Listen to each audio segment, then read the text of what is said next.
Hello guys, today I am speaking the use of have or has. ठीक है, देखिए have means इसका अर्थ होता है, ठीक है, रखना या होना।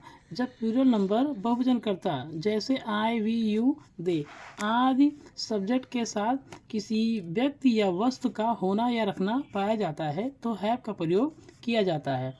और इसका प्रयोग केवल हम प्रेजेंट टेंस में ही करते हैं। फॉर एग्जाम्पल, मेरे पास एक कुत्ता है, आई हैव अ डॉग। ठीक है, तुम्हारे पास एक कार है, यू हैव ए कार। ठीक है, अब आ रहा है द यूज ऑफ हैज़। ठीक है, हैज़ का अर्थ भी पास में किसी वस्तु का रखना या होना पाया जाता है। इसका प्रयोग भी हम प्रेजेंट टेंस में ही करते हैं, लेकिन इसका प्रयोग किसी एक वचन करता है जैसे ही, सी, इट, मोहन, रिया आदि के साथ किया जाता है। फॉर एग्जाम्पल, उसके पास एक गुड़िया है। ठीक है, तो he has a doll. Clear हुआ।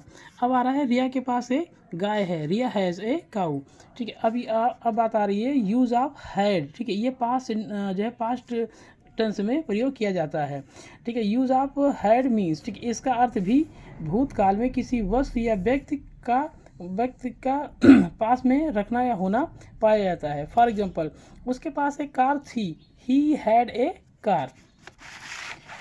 हैड का प्रयोग भूतकाल में प्रत्येक सब्जेक्ट के साथ किया जाता है, चाहे वह सब्जेक्ट सिंगुलर हो या वो प्लूरल हो। फॉर एग्जांपल, हमारे पास एक फ़ोन था, तो we had a phone. Clear हुआ।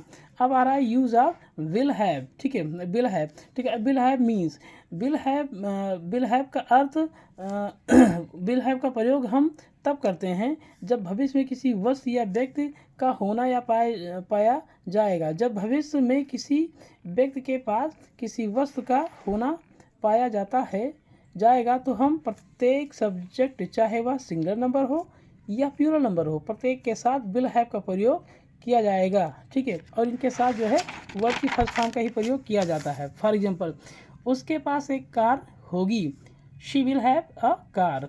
हमारे पास एक मकान होगा, we will have a house. The use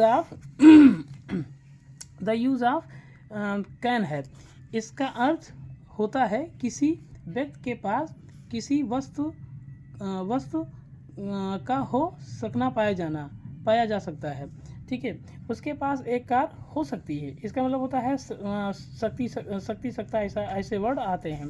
तो he can have a car, उसके पास एक कार हो सकती है। यूज़ ऑफ शुड हैव, इसका अर्थ होता है कि होना चाहिए। इसका अर्थ होता है कि होना चाहिए, अर्थात किसी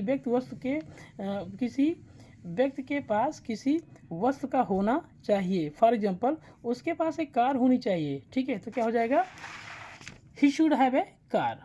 ठीक है, उसके पास एक कार होनी चाहिए, he should have a car.